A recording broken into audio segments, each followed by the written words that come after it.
All right, all right, all right. Welcome to GUFON tonight. I am your host, Rich Giordano. Translation, Rich Giordano. Today is Tuesday. We weren't here yesterday due to extreme exhaustion. I don't know. But we're here tonight. And it is November 19th, 2024, the year of our Lord Zich. Tonight, who knew?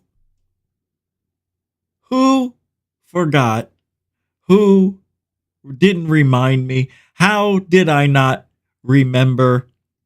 There was a UAP hearing today. We're going to watch it. Why? Because that's the kind of guy I am. You know. Hold on a second. Hold on. I have to check this real quick.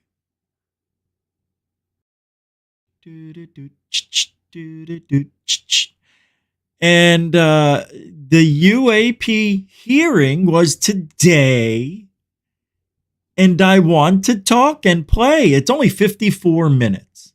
That's it. 54 minutes will go quickly, like 52. It will. I tell you what, I'll even leave on their live chat replay. Okay? So you guys can enjoy what people were saying during the live UAP hearing. Well, we're going to start it pretty quick. Yeah, right after I do the hellos.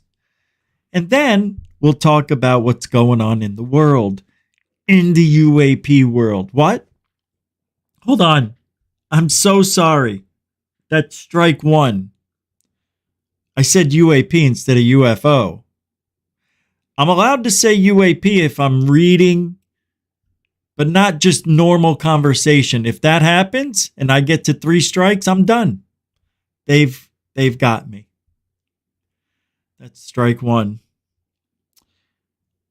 But I do want to talk about what's going on in this world, because this UFO world, another UFO hearing. I don't know whether to say UAP or UFO. I'm scared. UAP hearing. And I really do. I feel it's scripted. I feel this is what they have to do to hide the truth. Anyway, we know all about that. So we're going to talk about that. I've got a couple of UFO videos to show. Really good one, actually. I got John Lear talking silly. There was a UFO sighting by an important person. Keyword. Person. And then there's the rock monster. Not the rock lobster. Rock monster. Yeah, it is a weird video coming out of the desert. It looks like the mountain is alive. CGI? AI. See, now I think we're going to start seeing all the AI CGI stuff. It's going to get good. We're going to be like,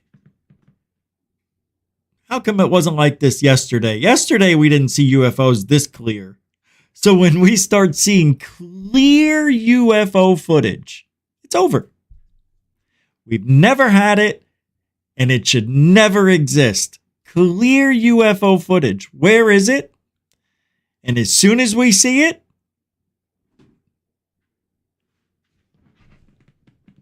huh? What? I can't handle this. As soon as we see it, it's over. I'm not even going to tell you. All right, let's do a little roll call, shall we? I see a lot of nice blah, blah, blah. This is what happens when you come out of a coma. I tell you, it wasn't a great weekend. It was just this is what I did the whole weekend.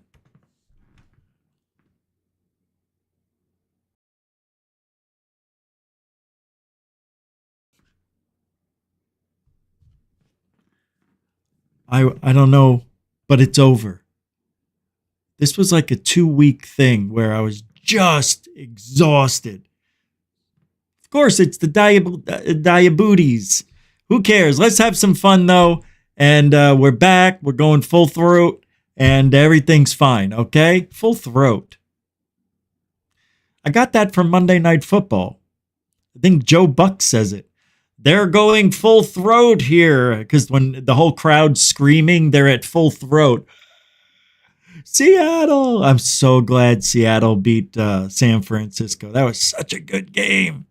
Oh, and the Buffalo Bills. They always play those Kansas City Chiefs really well. It was a good game. Good kids. A lot of fun. It was fixed. Section 47. Welcome to the show. Pool player 361. Welcome to the show. Dr. Damien. Dr. D. Dr. Death. No, see, you knew I was going to go there. Welcome to the show, Buzz B. Oh, I'm Elmer Fudd. Have you seen that wascally UAP? And I can't do it anymore. Hey, Dorothy. Did dot 55 on X. And some other addresses. Welcome to the show. Hi, Mrs. Brookes. Yeah, huh? You got us all. The Angel of GUFON, Jeanette. Angel. Welcome to the show. That was a good one. Hey, there he is. The nicest guy. Glenn Collins. What's up, GC? Welcome to this show, my man. Henry Sterling. Sterling Silver. Silver Bells. Welcome to the show. Hey, there he is. Marcel Gufonian Metalhead. Welcome to the show. There's the guy, the man, the myth, the legend, Nathan Nitsky, Nathan's Hot Dogs. Nathan from the Quantum Show. What do you say there, Chief? Good to see you. Welcome to the show.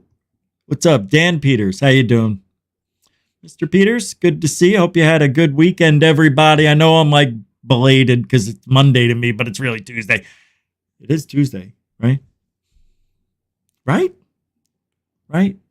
I mean, okay, it is. I checked even before the show started. Hey, Bob Marley. How you doing, man? Good to see everybody. Good to see you. Welcome, welcome. I don't know. Thomas Robert, everybody. Mr. Robert. What's up, Thomas Robert? Good to see you, lad. Have you got the Betty in a box? She was a lad. I was a nice lad. Alfie Joe Bob, the AJB. How you doing? Good to see you. Good to see you. All right. Hey, Fred. What is up with Fred Depp? 2 P's are better than one. If you didn't have those 2 P's, it'd just be Fred Depp, right? Fred Depp. It wouldn't be Fred Depp. It'd be Fred Depp. Yeah. Very smart to put the second P in there. I don't know what I'm talking about. Hey, Space Jason 9. Welcome to the show. How you doing? Always like to see new faces, new names. Contrary. 1. Welcome to the show. Raging Against Machine, welcome to the show. Ozzy Tiger, Hidden Dragon, welcome to the show. All right. FAP, what's up? How you doing, man? If I didn't say your name, doesn't mean I don't love you. It means we have a lot of show to do, and I really want to get to it because we've got 54 minutes. Michigan UFO sightings and paranormal encounters. What do you say, Wayne, everybody? Winnie Michelle? Still Winnie Michelle? Welcome to the show. Hey, Rich Leadfoot. So let's get started. We might go a little long tonight. I know that may run into other shows you enjoy. So I'm going to shut up and I'm going to play the entire. I may stop it once or 10 times. It depends on how it goes. All right? Jeanette. What'd you say there? Celebrates 22 months. Hockey Dirty. Thank you, Georgia. You didn't have to say that. Wow, thank you. Jeanette, it feels like 2 months ago, doesn't it? God, man, that is so fast. Well, thank you. Thank you for being a huge supporter. I mean, really. Thank you. Jeanette. The angel of GUFON. All right, here we go. We gotta wait. Gotta go. Gotta start. National Communications Enterprise Office. We look forward to anomalous phenomenon, or UAP. This hearing will come to order. I'd like to first thank our witness, Dr. John Kloski, for testifying. He is our newly appointed director of the All-Domain Anomaly Resolution Office, or AARO, an office Congress established in the fiscal year 2022 NDAA to investigate this very serious problem of unidentified anomalous phenomenon, or UAP. Dr. Kozlowski comes to AARO from the Research Directorate of the National Security Agency, where he worked in areas of optics research and crypto mathematics. He previously served at the DoD Special Mrs. Brookes, come back in an hour. We look forward to regular engagements between you. I don't blame you. When unidentified anomalous phenomenon enter our airspace, we need to know about it. We need to identify it, but in order to do that, we need to reduce the stigma and credibility challenges associated with these events. Our service members, scientists, foreign partners, and the general public need to know that their reporting, research, and analysis will be taken seriously. I'm going to turn off the acted on in good faith. In the spirit of transparency, AARO recently released a consolidated annual report just a few months after releasing the first volume of a historical record report in March of this year. These public documents help highlight the challenges still facing this office, including the lack of timely and actionable sensor data, the need to revisit cases placed in the active archive, and the importance of improving reporting sources, both in the interagency and internationally. In this hearing, I want to probe a series of specific issues. First, as incidents at Langley and elsewhere have demonstrated, unmanned aerial systems, or UAS, continue to pose significant threats to our national security. In addition to safety of flight issues these UAS create for our own pilots and air crew, the UAS present clear and undeniable counterintelligence concerns around some of the most sensitive airspace. While standard UAS are not part of AARO's mission, your work on sensors at military installations across the country will be critical to making sure that we have the domain awareness necessary to accurately identify and track these objects. I expect your office to also pay close attention to any anomalous characteristics that these systems could present in the future. Second, I look forward to your presentation of 3 case studies demonstrating cases that AARO has resolved, including the Go Fast, which is one of the most prominent UAP cases. However, I believe it is important to acknowledge ongoing public interest in the Nimitz incident, the gimbal video, and other prominent UAP cases, and for AARO to share what it can about those cases as well. It's also important that AARO speak to unresolved cases and what types of anomalous activity have merited further analysis. And while I know AARO has gone through a period of transition over the past year, it is important to share these disclosures, both resolved and unresolved cases, with the public, even when a Senate hearing is not scheduled. Lastly, while some have been hesitant to come forward to AARO in the past, I hope that potential individuals with firsthand knowledge of unreported programs view your arrival in this position as an opportunity for a new start. AARO was created by Congress to do this work. Congress waived non-disclosure agreements for those who disclose information to AARO and gave AARO the authority to go and turn over every rock. I hope those with information to share use this opportunity so that we, as your senators who represent you, can do our jobs. I look forward to hearing more on these issues from Dr. Kozlowski and for members to start a dialogue on this important topic. With that, I would like to turn to Senator Ernst for her opening statement. Sorry, real quick, because this was on earlier today, I apologize for those who've already seen it, but it'll go quick if I don't keep interrupting it. I just wanted to stop it right there and say This is the guy who's taking over AARO. Here's what I think is going to happen. Two things can happen.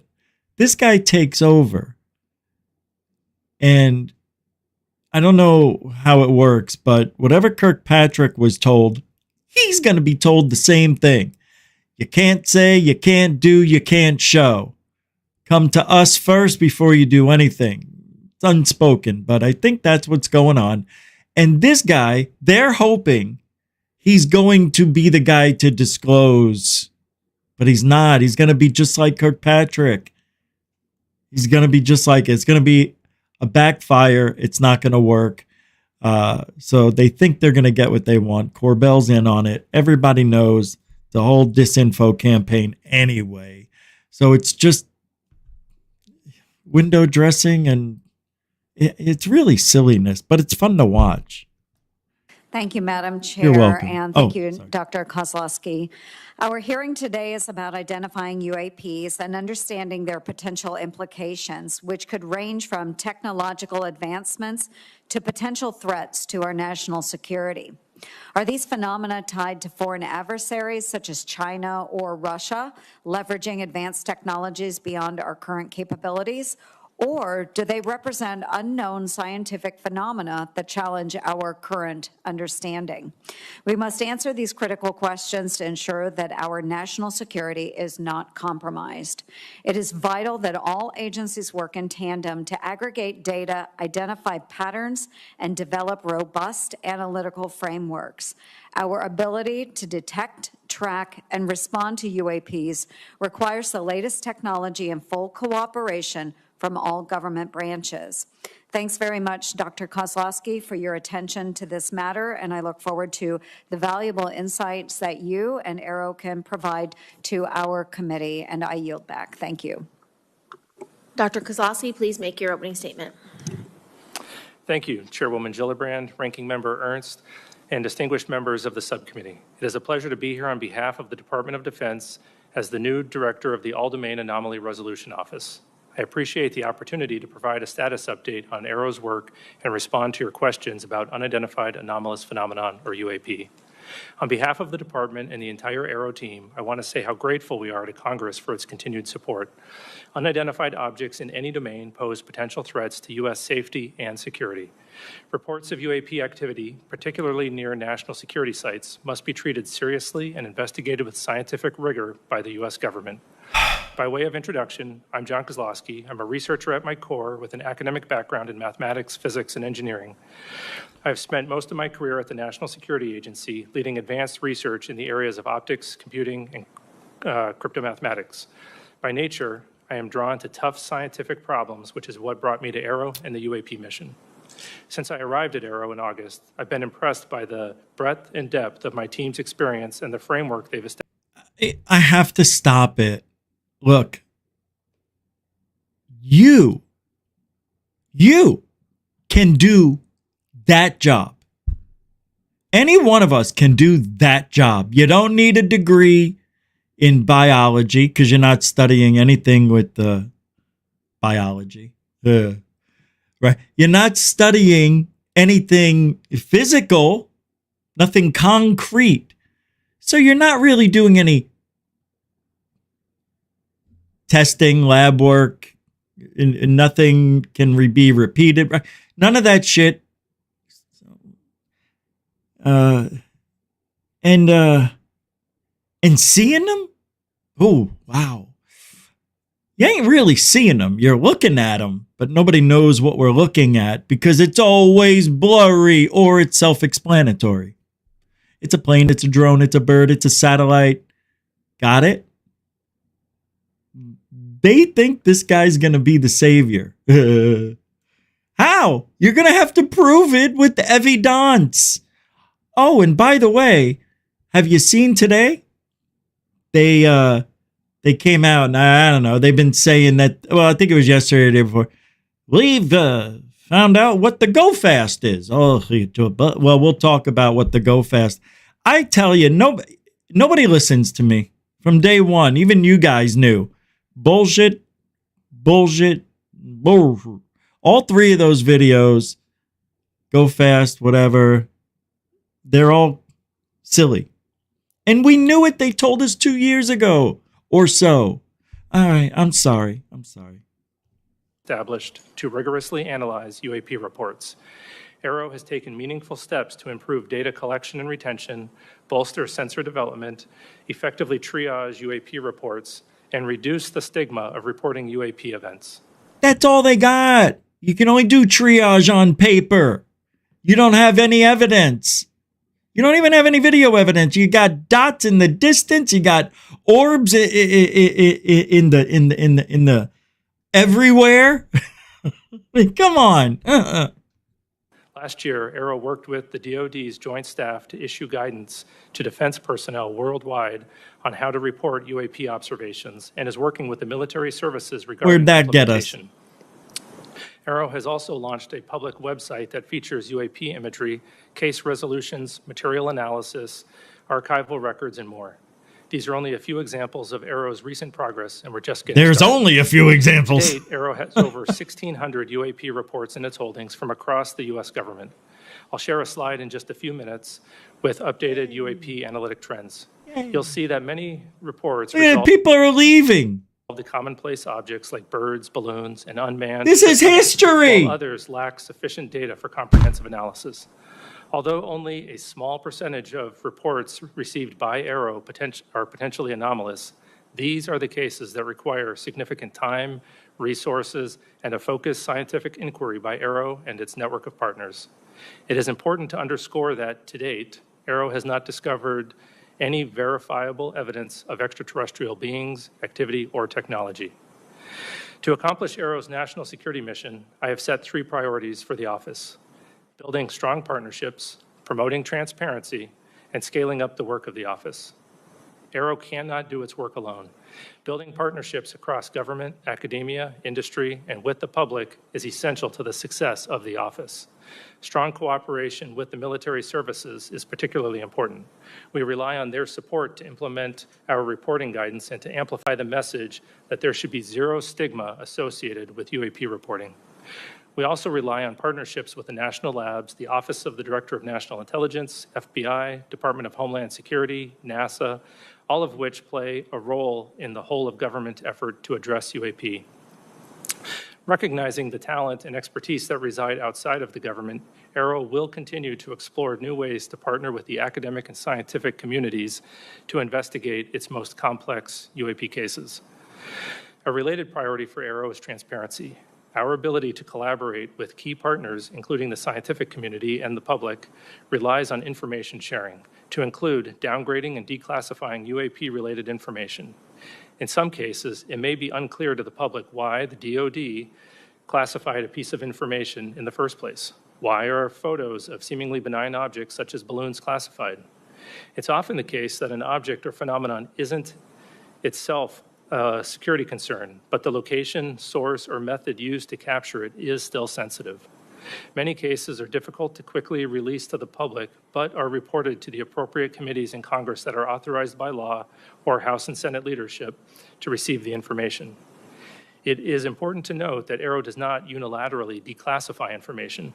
Instead, we work with the originator of a classified record to ensure that declassifying that record does not inadvertently harm national security. This can take time. Nonetheless, the department is committed to declassifying and publicly sharing more information on UAP while protecting sensitive sources and methods. I'll be sharing some newly declassified imagery in just a few minutes. AARO is also working closely with the National Archives and Records Administration to make UAP-related documents publicly available in a digitized collection. Meanwhile, AARO continues to review the U.S. historical record relating to UAP. We welcome any former or current government, civilian, contractor, or military service member with relevant information to reach out to us at www.aaro.mil. My final priority is scaling up AARO's work to match its mission. AARO needs to bolster the quantity, quality, and diversity of data that it acquires and examines. This means tapping into existing data sources within the interagency while deploying AARO's own organic sensor capabilities. To the extent that UAP result from the domain awareness gaps, more and better data will help us fill those gaps and help us understand what is being encountered. In closing, AARO is committed to the highest standards of scientific integrity. We will not foreclose on any explanation for UAP prematurely. We will continue to follow the science and data wherever they lead. We will continue to have an open and frank dialogue with Congress in settings like these and in classified briefings. We will continue to keep you fully and currently informed of all UAP information, active or historical. And finally, we will share as much information as possible at the unclassified level to inform the public of AARO's activities and its findings. For now, I'd like to turn to a brief presentation of UAP trends and cases, and then I'd be happy to take questions. We gonna see evidence? Oh boy. Okay, this chart represents the UAP reporting since 1996. Cool. And as has previously been discussed by AARO, that sensor placement seems to have caused a bias in our data, both geographic and at altitude. And we're working to resolve that bias in 2025 or reduce that bias through broader engagements with the DoD as well as the IC and the rest of the government, also by incorporating broader sensors into our data and through a public reporting mechanism that we hope to have Take the live banner in down. We know what we're mid-2025. watching. On the left side, it shows the altitudes, and we'll see it's a bit cut off. We'll see that most of the reporting occurs between 15,000 and 25,000 feet. That happens to be where most of our Wow. sensors are. And the Hey, that is an interesting number. Different than what civilians get, I'm quite sure. Huh. 15,000 feet, or what was it? 5 to 15,000 is their mean zone. I think that's what he said, right? activities and its findings. For now, I'd like to, and then I'd be happy to take questions. To have caused a bias in our data, both geographic and at altitude. And we're working to resolve that bias in 2025 or reduce that bias through broader engagements with the DoD as well as the IC and the rest of the government, also by incorporating broader sensors into our data and through a public reporting mechanism that we hope to have live in mid-2025.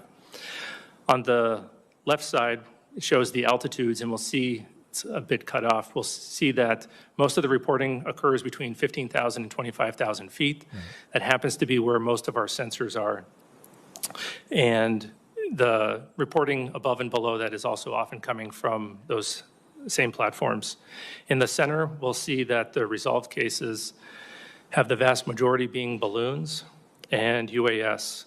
We're seeing a great increase in satellites recently, particularly with the launch of mega satellite constellations such as Starlink, where the satellites are catching. Hold on. So 1% satellites really? Oh, that's closed cases. Really?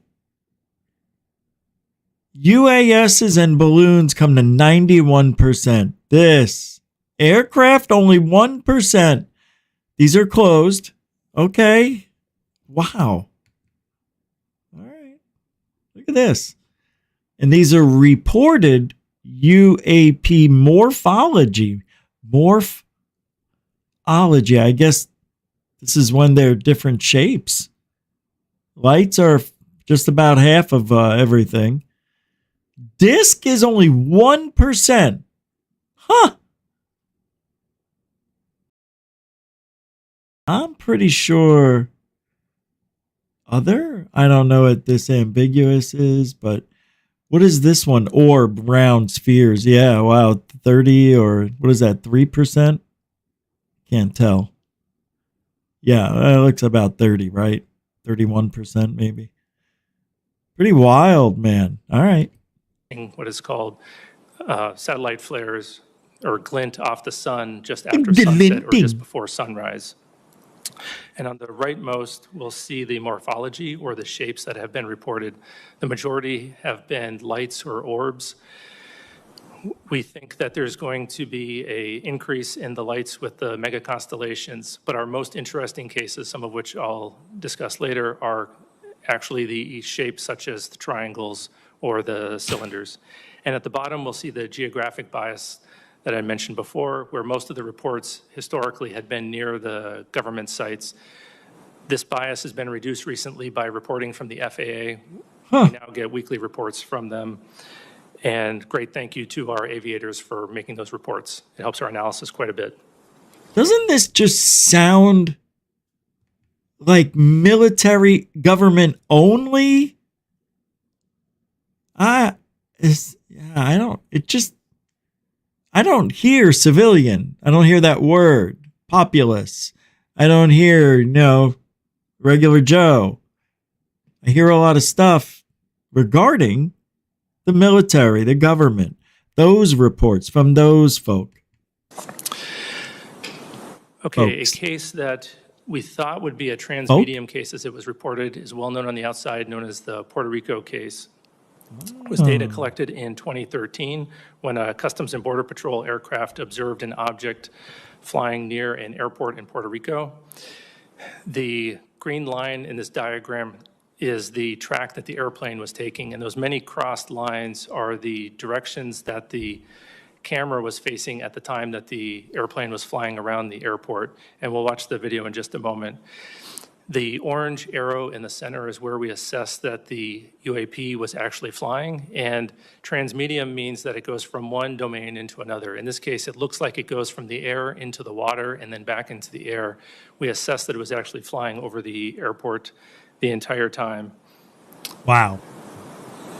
And this video was taken with infrared, and what appears to be the transmedium part where it goes into the water That looks like balloons. is actually where the temperature of the water is equal to the temperature of the object, and the camera can no longer distinguish between the two. It's not that the object actually goes into the water. No, it's the reflection of the balloon. So we assess that the object, Oh, likely a pair of balloons or Yay. sky lanterns, was floating at about 7 knots over the airport and descending to about 200 meters. yay, And good job. This video will be released. So wait a minute. Isn't this the video where the objects split up and then they go their own way? Huh? Isn't that's this video? Yeah, Agua Fria, whatever. Agua Linda. Lagua.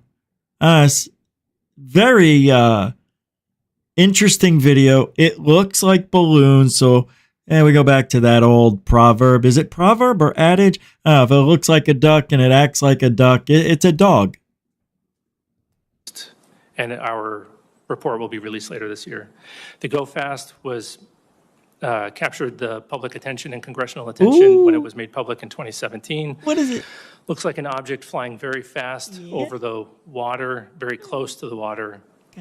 Through a very careful geospatial intelligence analysis using trigonometry, we assess with high confidence that the object is not actually close to the water, but is rather closer to 13,000 feet. Wow. The diagram here shows as the platform is flying and capturing the object, if it is closer to the platform at a higher altitude, a trick of the eye called parallax makes it look like the object is moving much faster.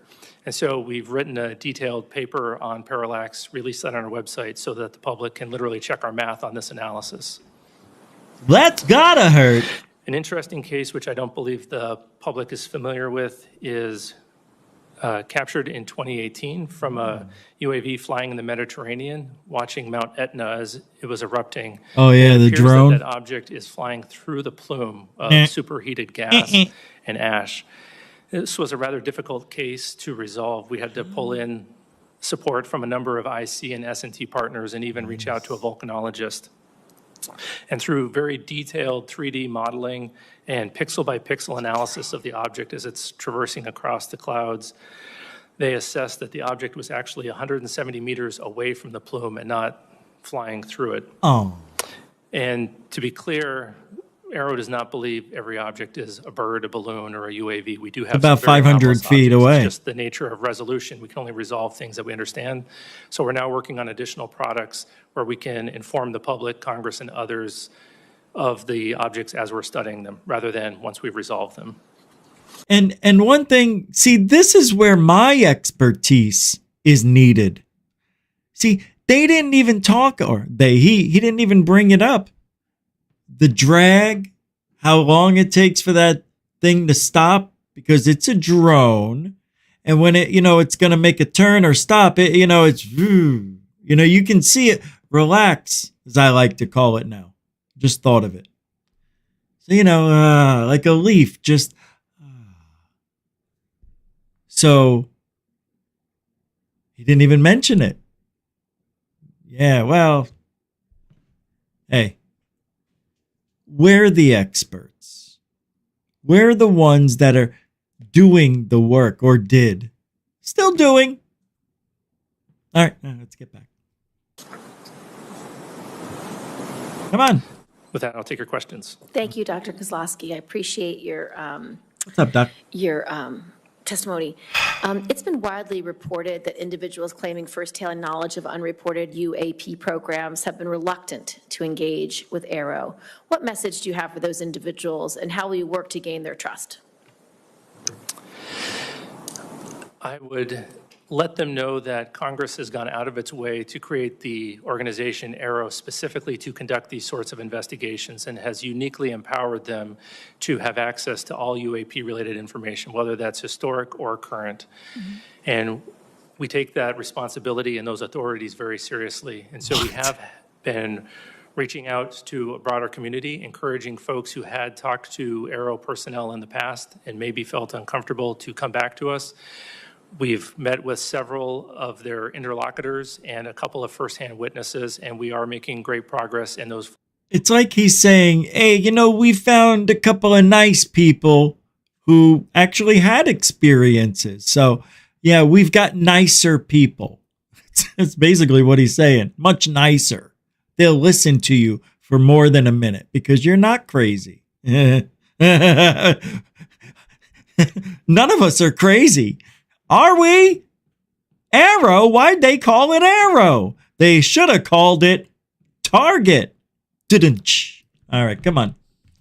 Firsthand witnesses that we have talked to do feel comfortable coming back to us. Mm-hmm. And so we hope that more folks that do have information would go to www.aaro.mil, fill out the form, send it to us so we can bring them in for interviews and add their information to our investigations. Thank you. I recently just read your report from March, your historic report, and I would encourage anyone who's interested in this topic to read the report, because when I was asked by a reporter about it, they said, well, it doesn't show any evidence of secret programs that have aliens. That's not how I read the report. What I read the report is the U.S. government took sightings extremely seriously over the last 75 years, put some of the greatest minds ever to analyze these cases because they assess them as some deeply unknown phenomena that may or may not cause threats, that may or may not be related to adversaries, but are certainly something that the U.S. government needed to know about.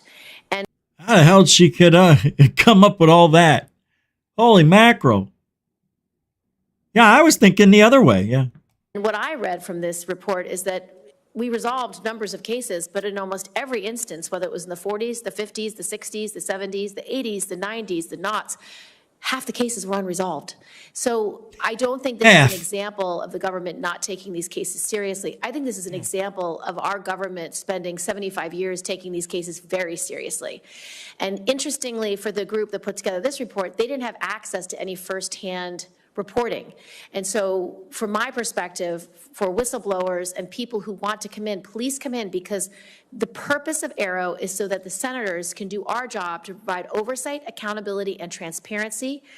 We find it very concerning that our pilots, that our Navy officers, that people who have sightings of UAPs are denigrated, are somehow dismissed or disregarded. They need to be protected. This is a huge issue for national security because, number one, we don't have domain awareness, which is very problematic.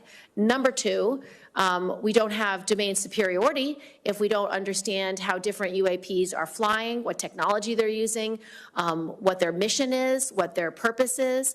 And at the base level, we have so many UAPs around our bases, around our military sites, around our nuclear sites, that it's deeply disturbing that. All right. They can't keep up the charade that much longer. They've got about 5-10 years left giving the public this story about a threat. So my question is, if they tell us they have the technology and it comes from aliens and they open up Pandora's box, now what? Half the world thinks we already have it anyway. Half the world, if not more than half, think they're lying about it. So how would they get their money for their black budget programs if they don't have a cover for alien technology or alleged unknown technology? NHI, whatever, however you want to acronym it.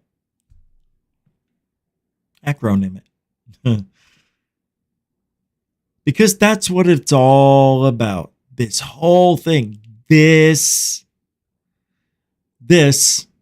That's all it is. It's just, is it pomp and circumstance? It's just, just here's your diploma, here's your diploma, here's your diploma, here's your diploma. Do you have to have, like, right, the wedding march? Well, that's the president's song, isn't it? Well, you know, the wedding bells thing. Do you? Yeah. Do you? Yeah. Kiss. Boing. That's it. 8 seconds. Do you? Yeah. Do you? All right. Kiss. Again? All right. Consummate? All right. We'll be right back. We're back. Party? Yeah. Drink? Yeah. You want to go on vacation for 2 weeks? 2 weeks? Call it a honeymoon? Yeah. All right. We're back. Life starts. 3 kids. Where'd they go? They're in college. One of them's into ufology. What is he, nuts? And the other 2, well, they switch genders. Say what? I don't know who my kids are anymore. And here I am doing this show. What the hell was that all about anyway? All right, come on. All right, we're almost done.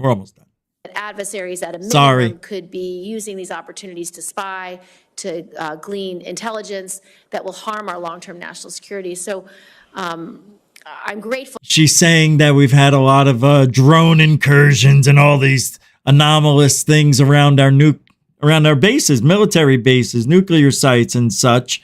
And that's what she was just coming out of the commercial break saying. Don't have domain superiority if we don't understand how different UAPs are flying, what technology they're using, what their mission is, what their purpose is. And at the base level, we have so many UAPs around our bases, around our military sites, around our nuclear sites, that it's deeply disturbing that Where would they get the money? Where would they get the funding? They wouldn't get any more if they came out and told the truth and say, look, pressure, public, we're just going to tell you, we've got alien technology. We found it, as a matter of fact. The crashes, it's all us trying to learn how to do it, trying to learn how to fly it. We back engineered some crazy way of doing things, and we just can't get it right. And the technology is not being used for weaponry, as people would want to think. That's why we kept it a secret. But now we need funding for it, and we want to figure out what it really does. Would you pay for that? Would you put in a few dollars here and there out of your tax money? I would. I would. Infrastructure. Alien technology. Do that shit. Do it now. Do you know that's how easy it would be? Hey, we can't break the law. We're done doing it. We want to tell you the truth. We've got it. Alien technology. We found it. Beep-a-da-ba-doop. We don't have to worry about anything. Oh, the whistleblowers. They're just cover for the real story. Who has to get approval to talk? Does that sound like a whistleblower to you? Huh? Huh? Adversaries at a minimum could be using these opportunities to spy, to glean intelligence that will harm our long-term national security. So I'm grateful that you're taking the whistleblowers very seriously. I'm grateful that AARO is trying its best to integrate the private sector, the public, into their work. Interestingly, in this hearing, we heard that the FAA is now working hand in glove, which is very helpful. We want this public-facing accessibility to be put in place by 2025 so that people can upload their videos, their data, their reports. I've met with people who have followed this issue for decades, and they have thousands of examples, thousands of pieces of data. Hey, how many of you would send your video to the government of a UFO, alleged UFO? How many of you would do it? All right. How many of you would do it anonymously? Okay. Don't you think they can still figure out it's you? The answer to that is do not send your UFO evidence to anyone in the government. Anyone. It doesn't matter. You send it to me, you send it third phase. It doesn't matter. They can hack, attack, take it and shake it, bake it and figure it. That ultimately I want uploaded into AARO so you can cross-reference historic information with current information, because this group at AARO just are the don't best tell scientists anybody that we can find anywhere, and they will do the work that's needed to be done. So I just want to thank you for that. And then with my last 42 seconds, can you tell us about any of the cases that merit further analysis by your IC and science and technology partners? Yeah. What is it that makes these cases anomalous? And a large number of reports are placed in the active archive because AARO does not have enough information. What might prompt you to reopen a case like that, and do you have any examples? Sure. I'll start with the active archive case. So that is just the place where we put cases where we don't have enough scientific information to resolve them at that time, but we're always looking for opportunities to correlate them to new cases that come in, as the new cases come in, as well as enrich those cases with additional data. We do have one example that I'm aware of where we were able to correlate a number of observations of interesting lights in the sky, and eventually we concluded that it was multiple people observing Starlink flares, just as an example. 3 cases that merit analysis that we're working on right now. One we might be in the process of resolving, but nonetheless is still interesting. The first one was brought to us by a law enforcement officer out west, where he observed a large orange orb floating several hundred feet above the ground a couple miles away. He went to investigate what was going on with that orb. And as he was pulling up to the location where he thought would be below the orb, about 40 to 60 meters away from some object that was, the area was well lit, he saw a blacker than black object. He said it was about the size of a Prius, 4 to 6 feet wide. And as he got 40 to 60 meters away from the object, it tilted up about 45 degrees, and then it shot up vertically. He says 10 to 100 times faster than any drone he's ever seen before.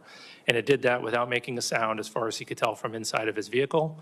And just as it left his field of view through his windshield, then it emitted very bright red and blue lights that illuminated the inside of his vehicle as brightly as if someone had set off fireworks just outside of his vehicle, or street flares. So that's anomalous because of the size of the vehicle with the great acceleration. And when he came back to investigate that area, he found no disturbance of the ground beneath it.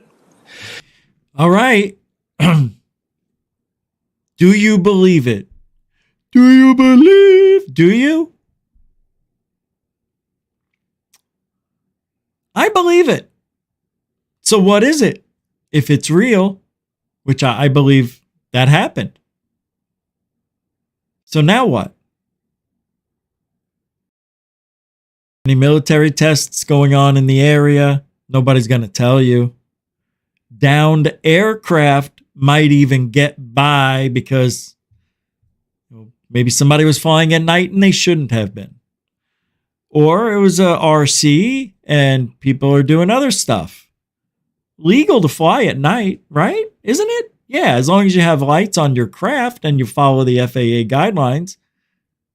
This I know.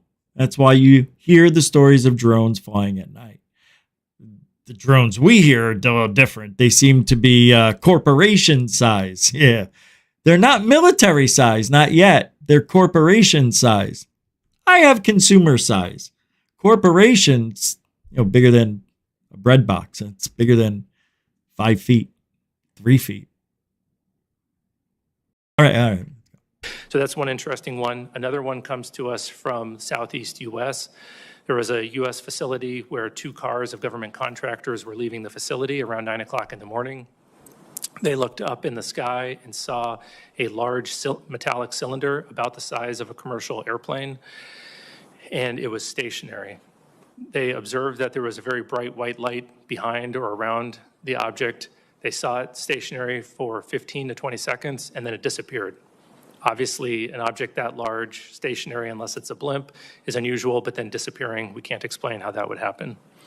And then the last case was interesting.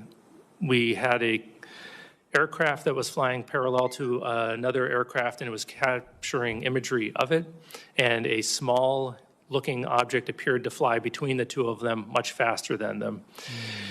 Through very careful analysis, we think that the object might have actually been further away than the object that it was videotaping. But it requires very careful analysis to come to those conclusions, and we don't have the metadata to support that yet.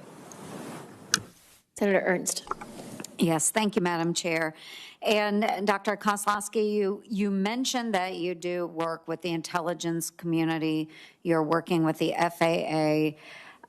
Has AARO involved academia? Have you gone to universities? Do you have outside organizations that you are working with? And if so, can you walk us through some of that collaboration?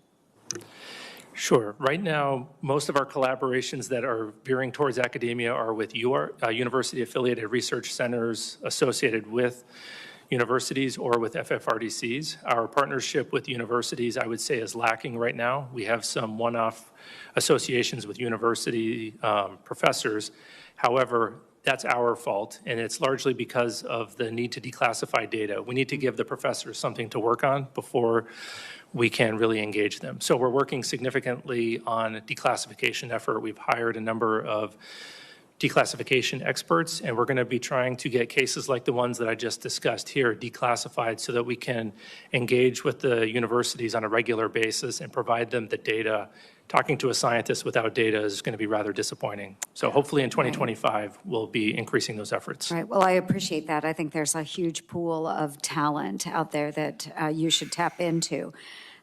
Given the public's growing concern and interest in UAPs, how do you balance the need for the transparency that our public is demanding with the potential risks of revealing classified defense information?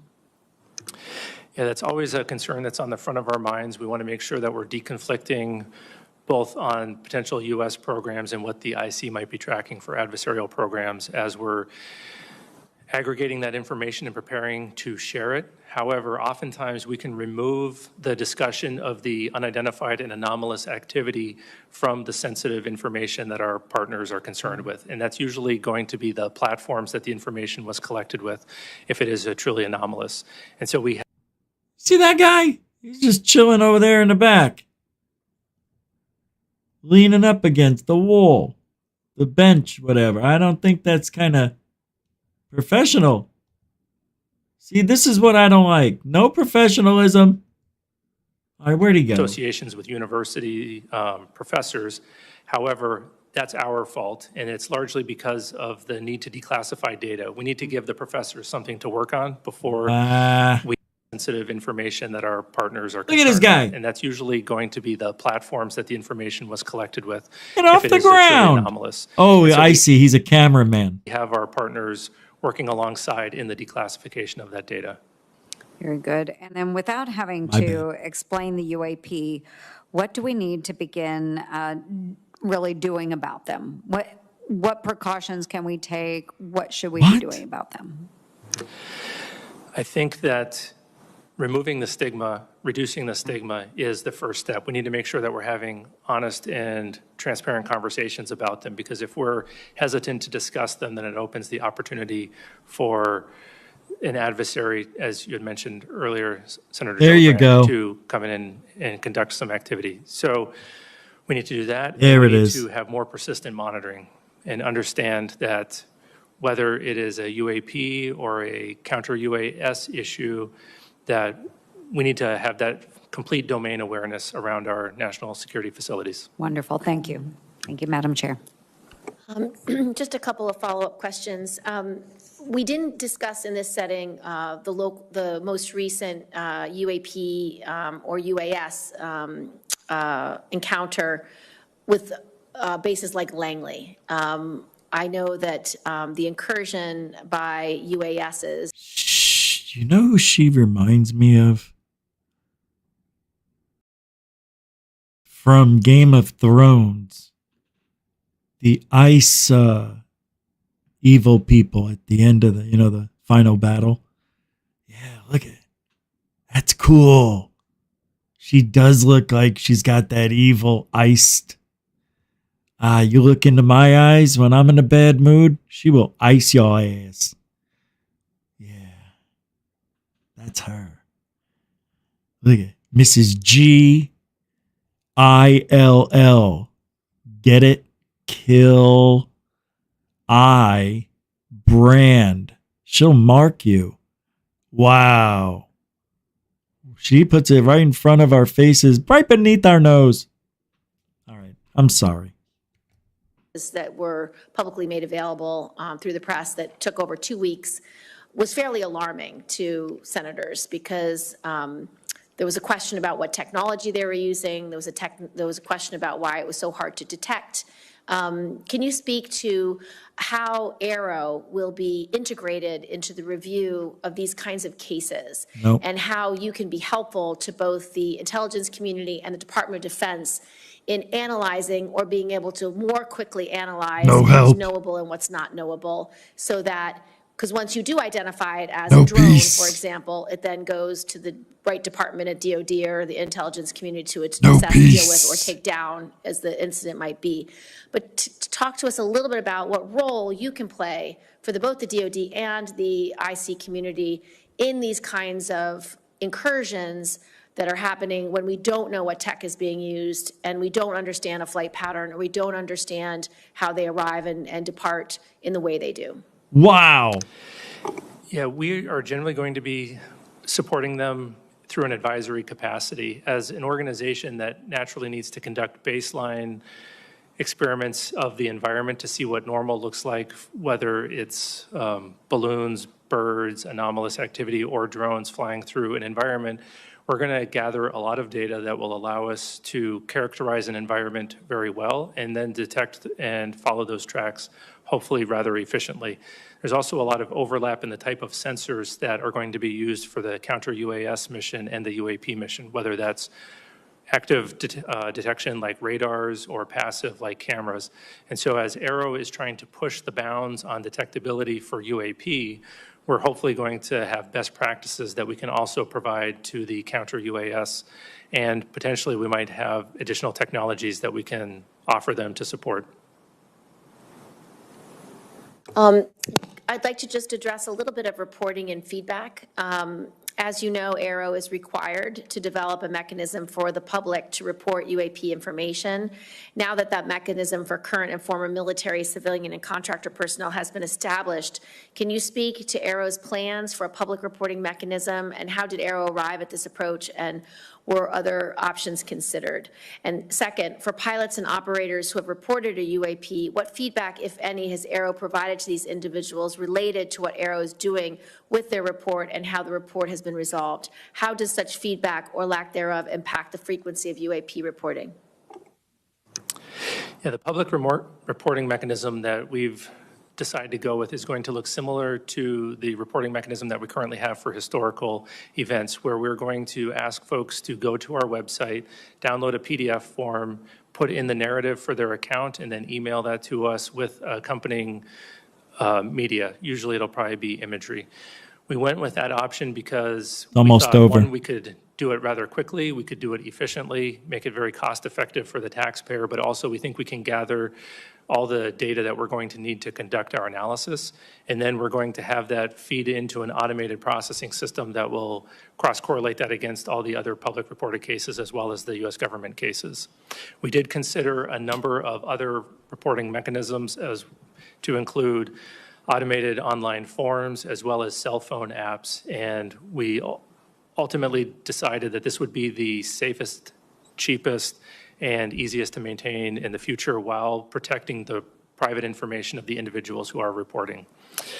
Regarding the feedback from the resolved reports, right now we don't have a good feedback mechanism. It's fairly informal. We're working on building a case management system that AARO will use at all classification levels, and hopefully in that we'll be able to provide feedback as the case is going through the resolution process. We have multiple phases. Then the folks who report that, whether it's a pilot at the classified level or someone potentially reporting through another mechanism, they'll get that automated feedback.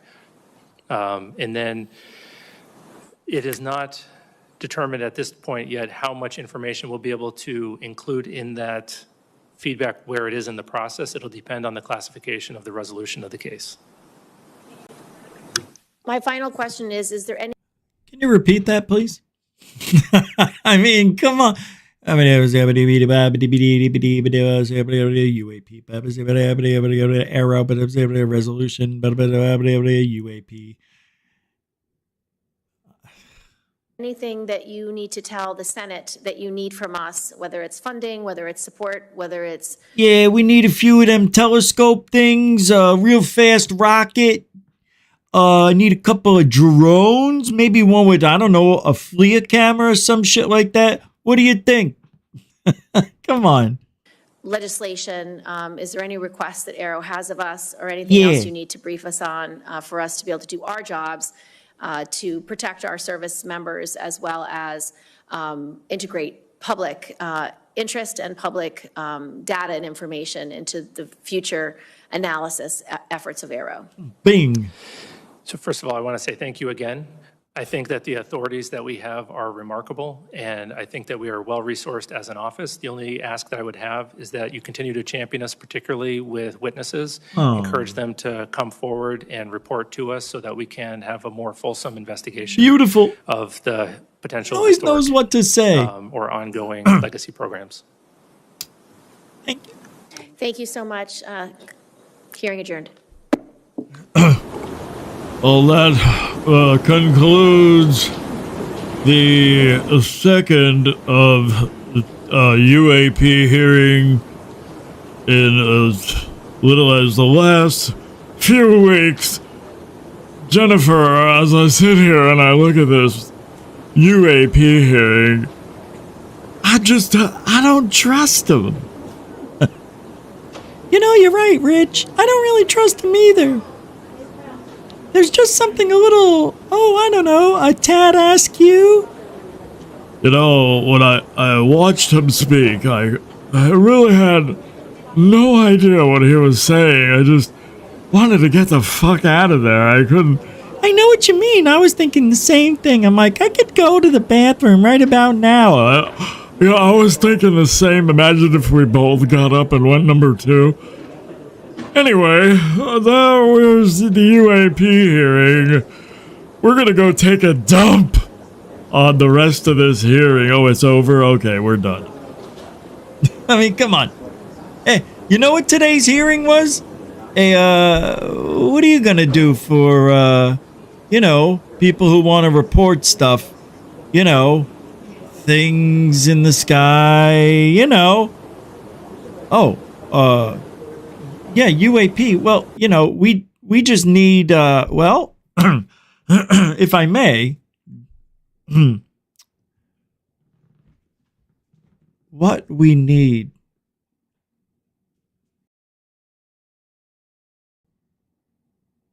We need a new representative for AARO.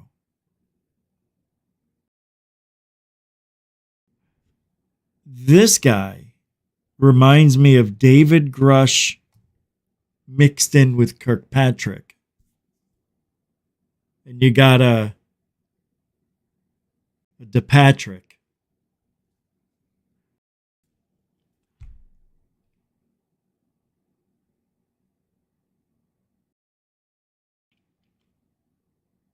More transparency.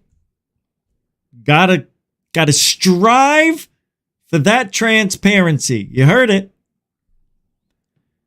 So far, no evidence leaning towards aliens. Well, that he could tell. So what? Was Kirkpatrick lying? Or was he just telling what he saw, the truth? Is that it? Is that it? I don't know. A lot of stuff, though, other than this UAP hearing. And if you guys can't get a prescription for, an aid to put you to sleep, listen to that again. Those questions were so long and so complex. I don't remember how it started. Every question was 3 sentences.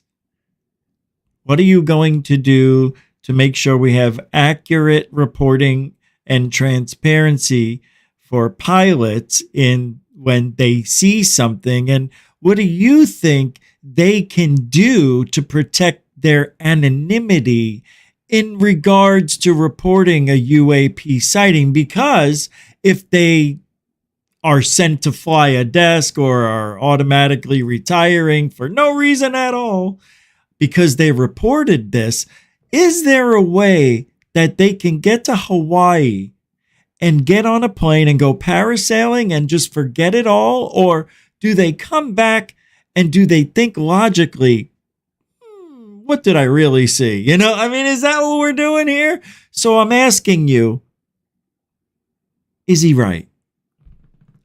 I yield. Come on. Those questions were 1.5 miles long, unfair, and yet the guy answered it, every question, very clearly, as if it was, I don't know, scripted. Yeah, he did good answering those 3-mile-long questions. I couldn't believe it. And I'm like, watching this thing, and every time she would start, and I'm like, she's going to keep going. And she did. And I'm like, oh my God, I forgot what she already said. And I was like, I yield. I'm like, whoa, how's he going to answer that? And then he comes out and he goes, so much, there's no evidence, but we got transparency. Work real hard. You just got to put grease on the wheel. Yay! Oh, he's so smart. He is a good replacement. You're good. I love this guy. He's a keeper. All right, what else is going on in this crazy tic-tac world? Burchett speaks about his safety. Oh, right. Yeah, he's the one. They got to watch out for this guy. He doesn't know any. This is the guy who said, I'm never going to get involved. I don't want to have 2 in the back of the head and 1 in the gunt. He's like, I don't want to be that guy. Then all of a sudden, he's walking in and out of skiffs, right? And then he comes out and talks like Archie Bunker. I don't know what the hell I just heard in there, but it was a bunch of hogwash, I can tell you that. They ain't telling, I don't even know why I was there. None of us, we didn't need to be there. Hold on, don't nobody say nothing. That's what you heard. Nothing. It was. You might as well put me in there with a headset on. I lost my accent. It's crazy. Tim Burchett is not the guy you want to. No reason to make him a martyr. A Trump administration official told me that I'd kick the hornet's nest, and in their words were, I need to get some bodies around me.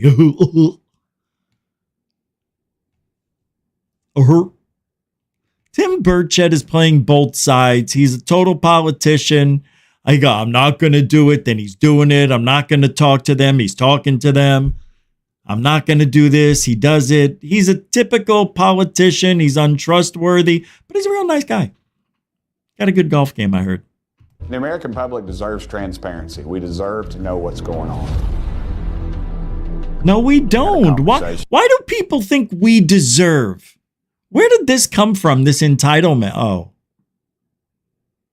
With somebody called me over the weekend that was very high up in the Trump administration. They told me that I'd kicked a hornet's nest and that their words were I needed to get some bodies around me. I take that very serious. The American public... It doesn't matter. You can put bodies in all around you. They're going to get you when they want to. I yield.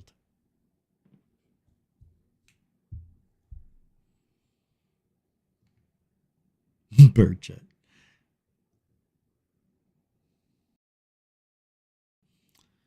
So the go fast was resolved. Ooh, look at this one. They just got figured it out.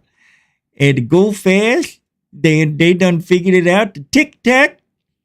And what are the other one? What was the other one? Tic Tac, go fast, and what was that third one? Hypotheses. They figured it out.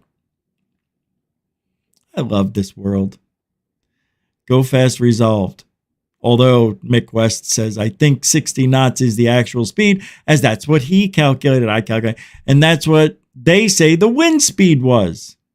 Anyway, they show that it was debunked.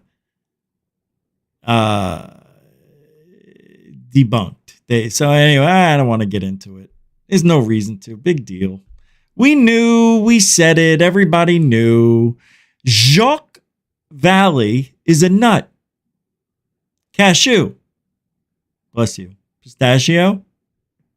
Peanut? Of the UFO psychic component, Jacques Vallée proposes an ontological factor. Oh, really? In reality, I do know something about... Oh, that's Jaime. Sorry. In reality, I do know something about UFOs now. I also think the phenomenon is physical, but... What the fuck am I doing? But it integrates psychic functioning. Contact is possible, but irreversible.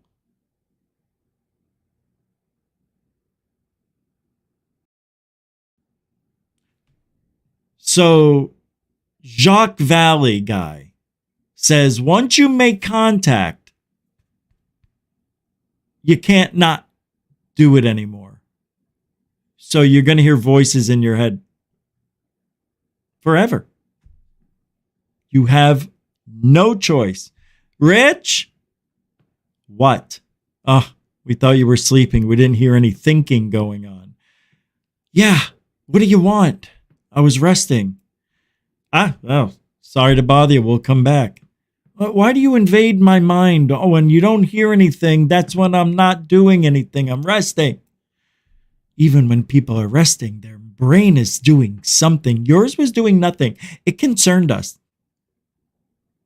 What do you thought? You thought I was dead? Well, yeah, for a second. God. So they constantly are in your head, is what you're telling me. Once you get the connection, well, I'm glad I don't have that connection now. I don't want it. No. And maybe, just maybe, my brain is too, let's just say, not able to handle it. Maybe my brain is weak and old now, and I can't take these psychic connections anymore. Has any psychic ever died while doing a reading?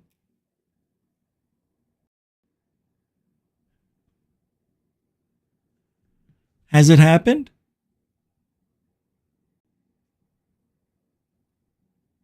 Huh. Makes you wonder. Let's say you're talking to your friends and you die. Do they feel what happened to you when you die? Because they were in your brain. They were psychically connected to you. would you feel, oh my God, how come I never heard of this? Are there psychics in hospice holding on to people, waiting for them to die to try to read their thoughts, is that happening? Is anybody doing this for a living? I want to do it. I want to be the first.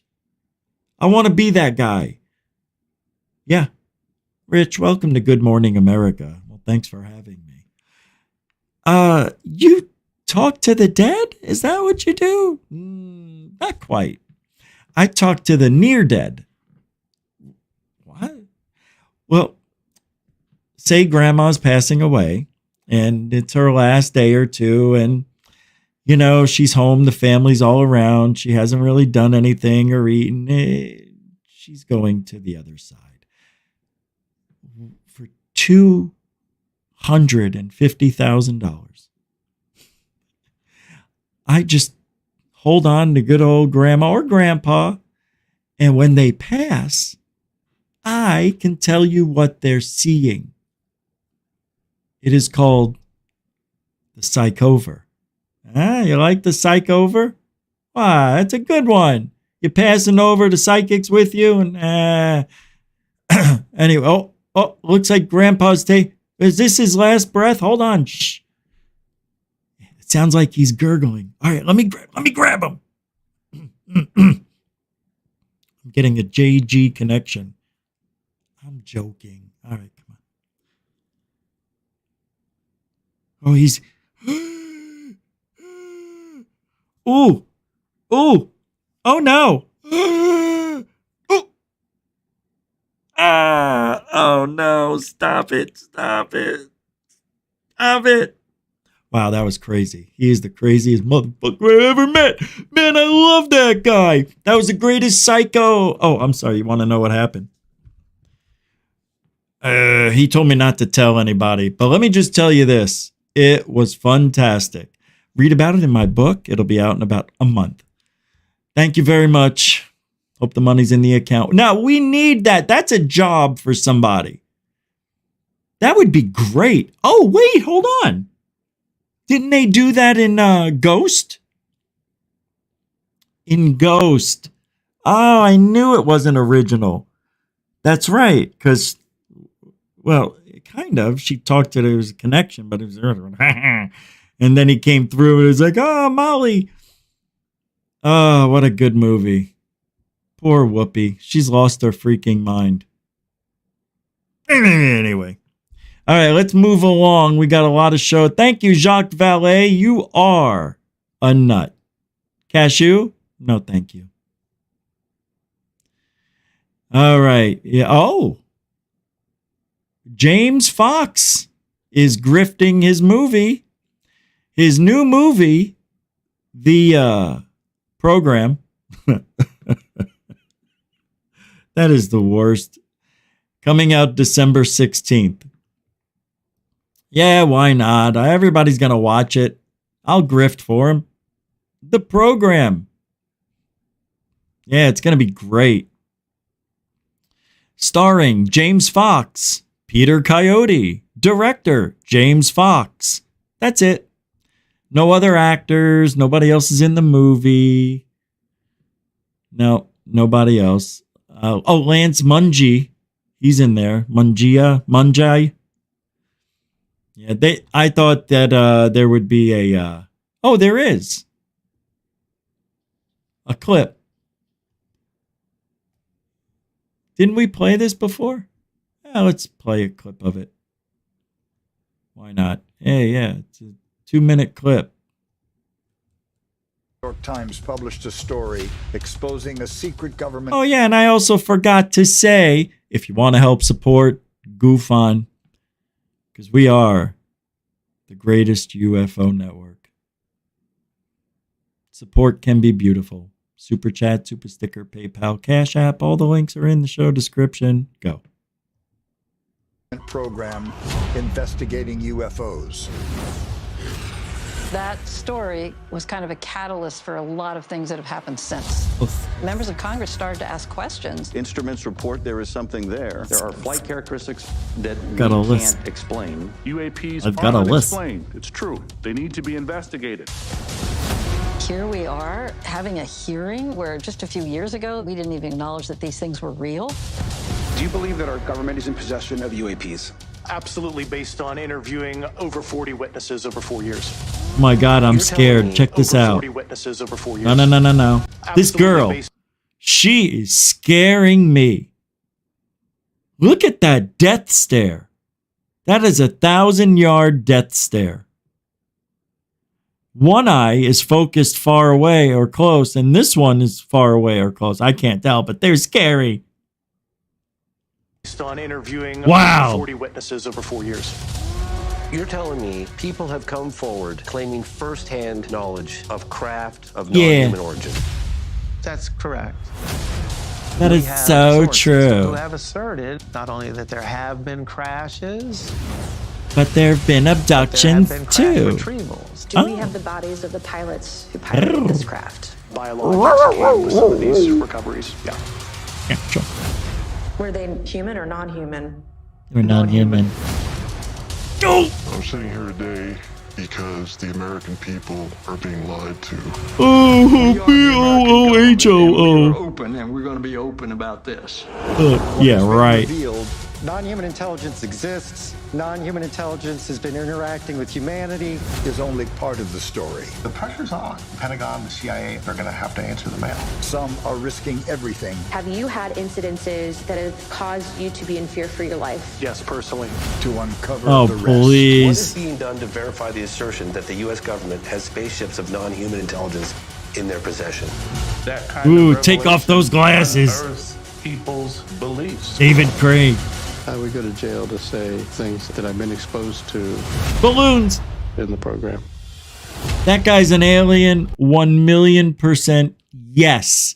His face was falling off.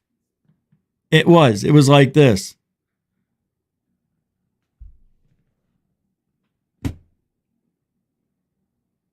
I hate that movie already. I hate it.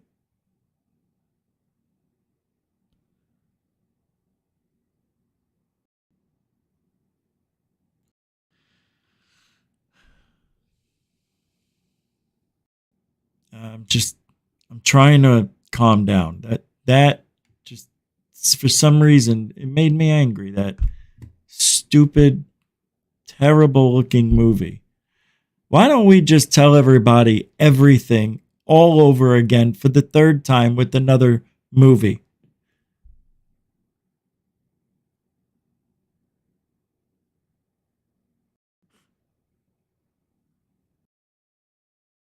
You know? All right, I want to show you the rock monster. This is amazing. This is crazy. This is insanity.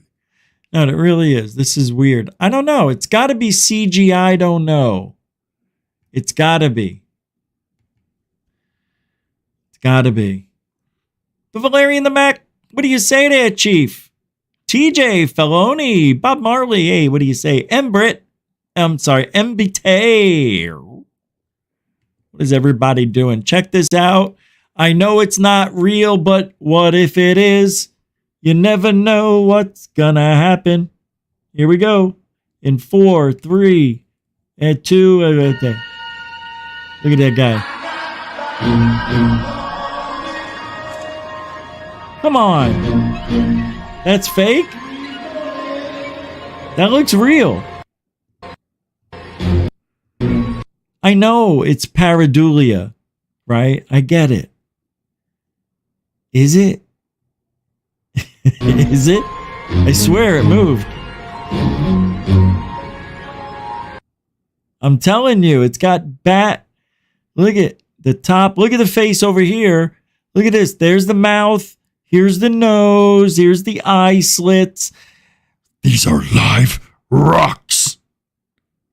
It's just rock art. You know, I even see a foot. Do you see a foot? This is where it broke.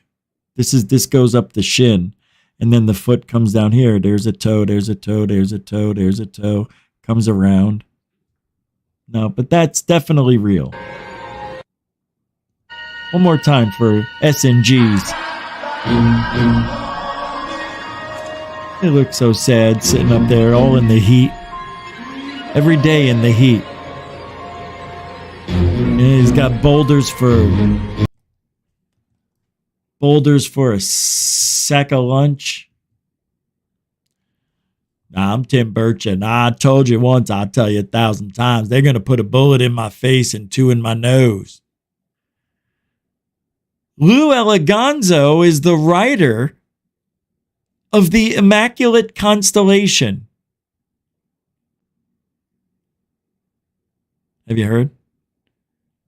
You heard? Have you? All right. I want to play this as a PSA. Okay? Anytime you go into fast food, anytime, always check your food. I know it's a pain in the ass, but if you're going to put ketchup on it or take a pickle off, you're already in it. After watching this, what happened to this man, I always check, because I used to work at Burger King when I was 17. I used to work at Swenson's Ice Cream. I used to work at the Italian place, Olive Garden, when it first opened up. I know what goes on. It's not good. I'm not saying people personally in my presence, but you hear so many scary stories and you don't know who to trust. And I think I've been poisoned before just because, randomly by a Jack-in-the-Box 2 days in a row. Yeah, chicken. But watch this.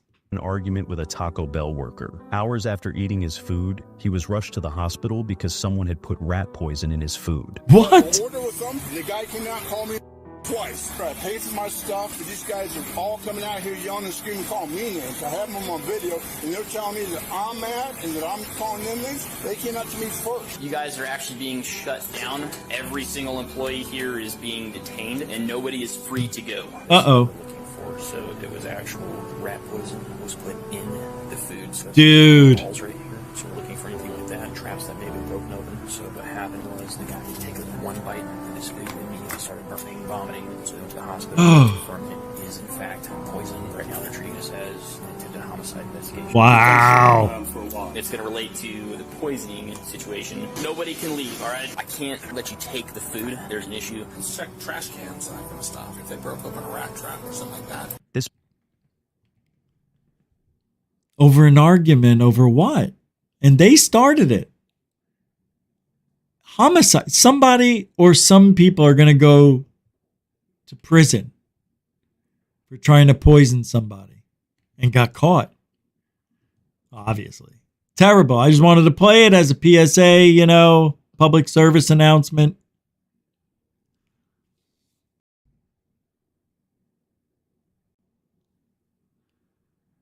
What is this? A UAP disclosure fund is pledging to cover legal costs for government whistleblowers who risk oh my God.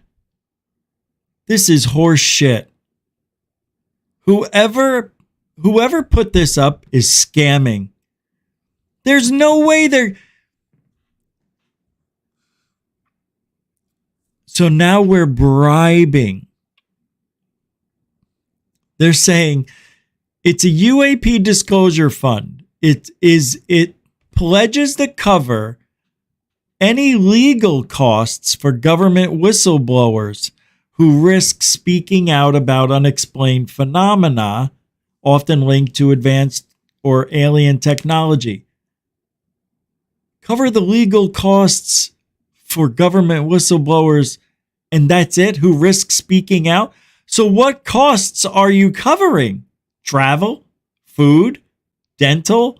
I don't understand. It doesn't even say.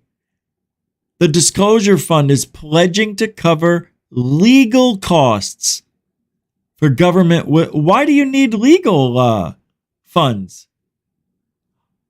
Because when you go to whistleblow, the government could throw you in jail. Is that what we're talking about here? That is such a broad statement. That's what we get. That's what they do. They don't tell you everything. They just give you a statement, and it can mean 20 different things, or it can mean a bunch of different people. It's ridiculous. Ridiculous. That they would even have a UAP fund. Who's taking in the money? I want to know names. I want to know all the people involved. You know what I mean? It's such horseshit. It's just another way that people can take money without actually giving it to the whistleblowers. That's how I feel. I don't know why anybody would trust it. John Lear says the aliens are already here. I don't think I played this whole entire clip. But he says they're not our friends.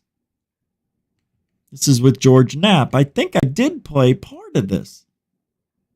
Part of it. UFO. You say we recovered alien bodies from that incident. Right? 4 from that particular crash. Yeah, the head of hair and everything. They autopsied them. Dr. Detlef Bronk was the chief surgeon, so to speak. He was the one that named them EBEs. It stands for extraterrestrial biological entities. Yeah. And we captured 3 live EBEs. They were numbered in their order of capture: EBE-1, EBE-2, and EBE-3. Where did we capture? Where did this happen? In different crashes. EBE-1 lived with an Air Force colonel between 1949 and 1952. The EBEs are. He lived with an Air Force colonel. Did you hear this? An alien lived with an Air Force colonel for 3 years. He just said it.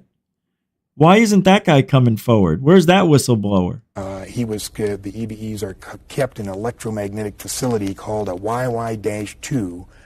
Oh my God. Something you and I could never know anything about. Why? Y-2? It was designed by a Dr. Eric Wang, who worked directly for Dr. Of course his last name is Wang. Kissinger, who has been in this cover-up since the very beginning. The reason they had to create an electromagnetic facility is the fact that the EBEs are so advanced. They're at least 500 million years advanced from us, and probably more. They can move by thought.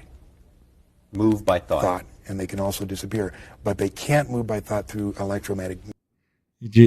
This is how you know it's bullshit, what he's saying. Nothing you can do will ever prove anything he's saying. There's nothing you can do. And I forgot what the other reason was. It was pretty good. Let me go back here. I think it has to go back here. It's a weird rewinder. They're at least 500 million years advanced from us, and probably more. They can move by thought. Move by thought. And they can also disappear. But they can't move by. They can move by thought, and they can also disappear.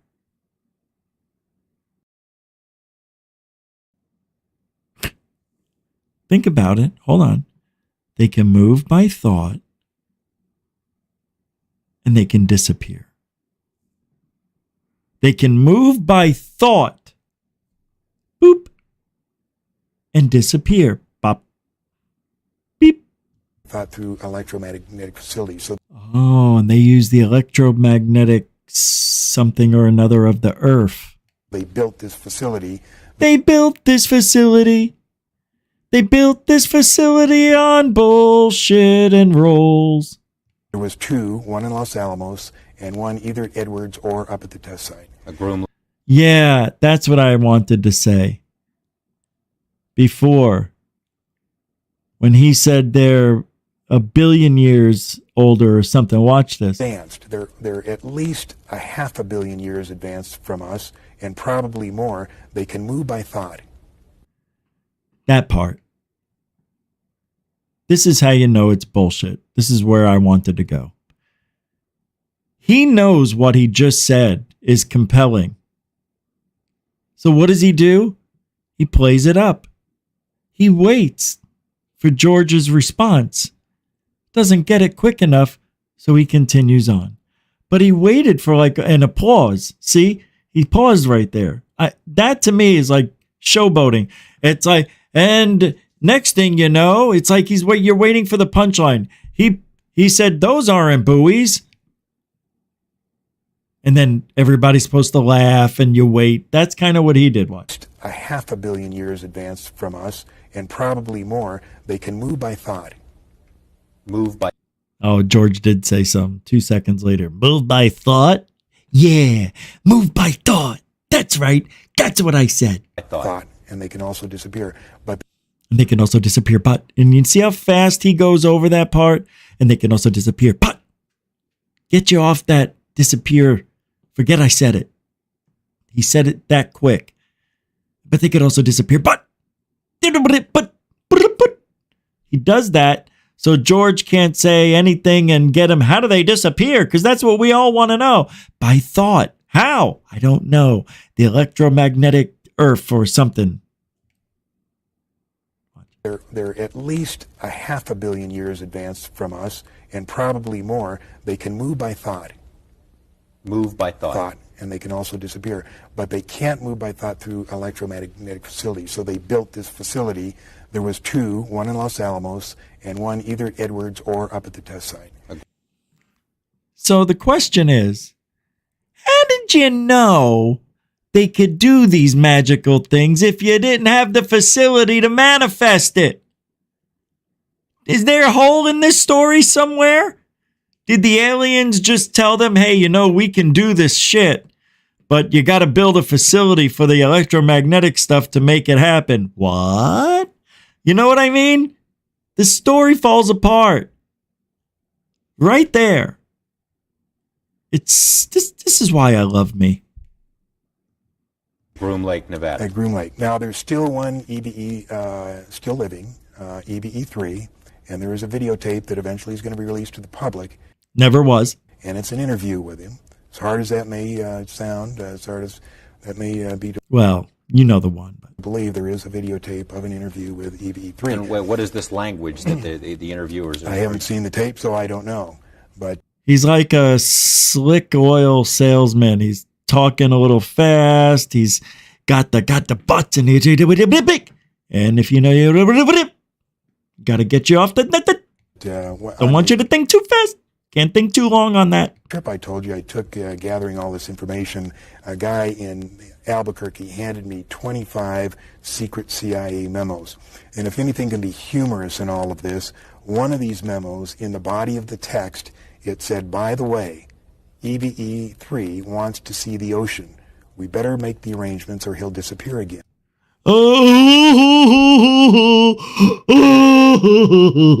Like nobody could think of a way that could be a joke. Hey, crazy guy, you better build the ship. That's what it was. This guy thinks he's actually being serious and he's getting ribbed on and he thought, oh yeah, we better build something. Chagoff. I never liked him. I always thought he was full of shit. He is. He's a douche. This is a douchebag in ufology right here. No credibility in my fucking book. Sorry about that, but it's true. So while he couldn't get out of this facility, he could make himself disappear. And oh yeah, of course, he could just disappear. Oh, they held him there, you know, but he could just disappear. So stupid. Oh, but he was underground, Rich. You know, all that electromagnetic energy, he just couldn't disappear. Now, can they exist among us? Is that what you're saying? Oh, sure. Or do they have to have a special environment? They have special environment, special air. It's my understanding they can only ask about. Yeah. Never liked that guy. Don't like the cut of his jig. I don't like the rug of his cut. I don't like anything. He makes Elizondo look legit. That's how bad he is. He is. Thank you. There were hundreds of UFO sightings reported near the New York coast. Did you hear about this? Yeah. Pretty crazy. This was this morning. Hey. Oh, here it is.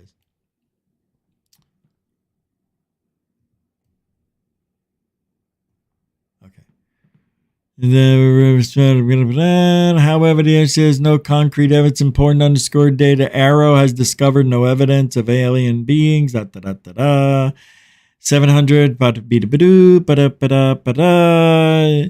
The Pentagon's AARO. Where is it? Investigators had resolved 300 cases of sites with military pilots. During a hearing, lawmakers had heard testimony from experts with Eleganzo.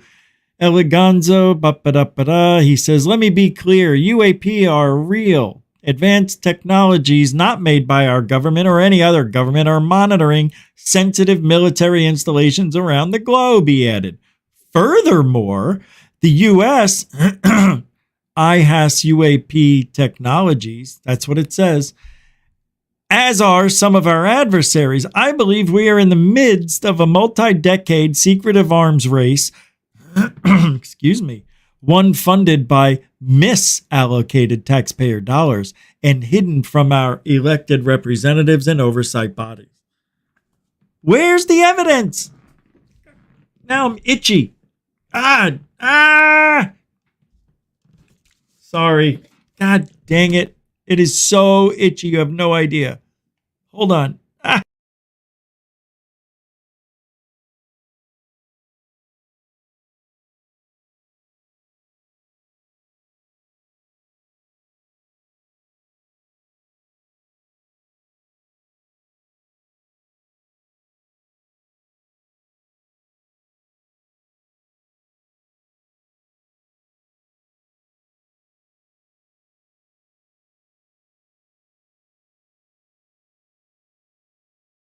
I was like a bear.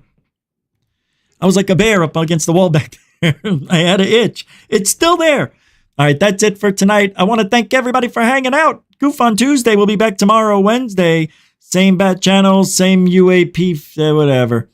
And I want to thank moderators and, no super chats. That's a first. And, thanks for hanging out. And that's just, don't forget to subscribe and like. All right. And we'll be back tomorrow. And that's that. So I hope you guys have a great rest of your evening. And,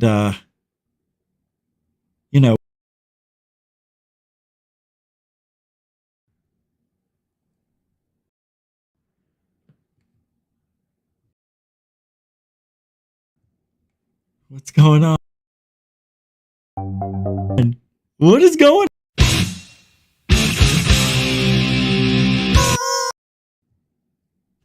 All right. Alien bless.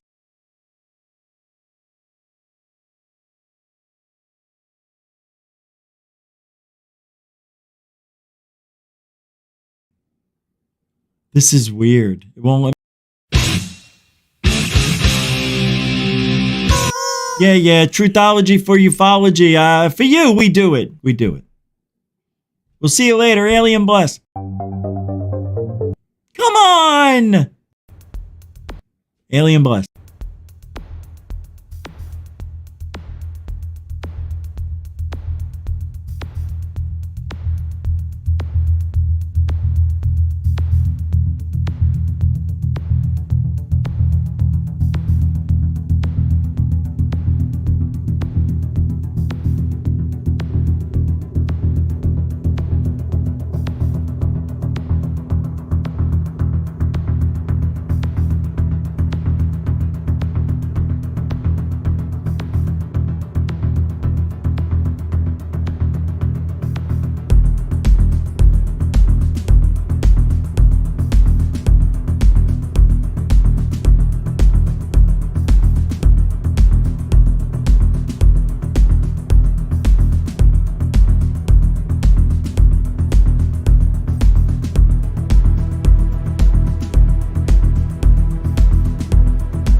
They told me I can't leave. I'm not allowed to leave. I'm sitting in darkness. I barely feel the fan blowing on my right side. I can't even get both sides of my body to cool off now. I'm in hell. It's exactly what I thought it would be. It's hot. It's muggy. What is that? Something pulling on my feet. Let go. I don't know. I can barely see. It smells like skin being burnt. Popcorn butter. Actually, it smells kind of good.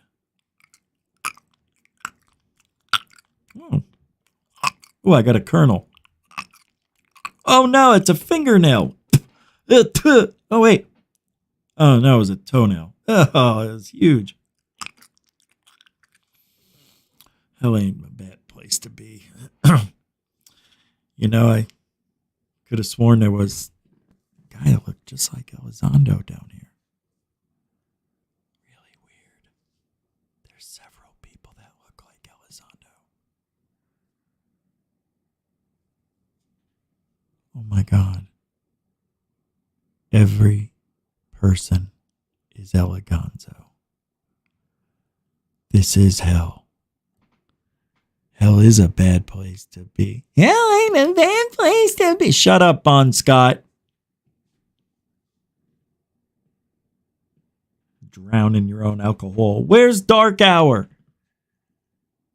He's running chicken. He's afraid to play me a mini golf on the Oculus. So scared. Oh, we got to go? All right. Yeah, just in case he's here. In hell, I can't understand why.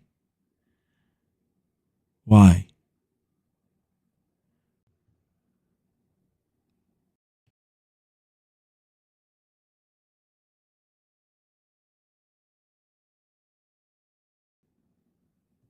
Why?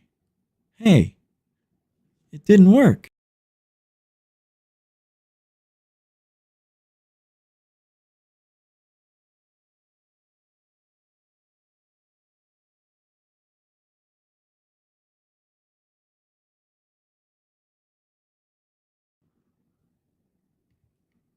Have a good night, everybody.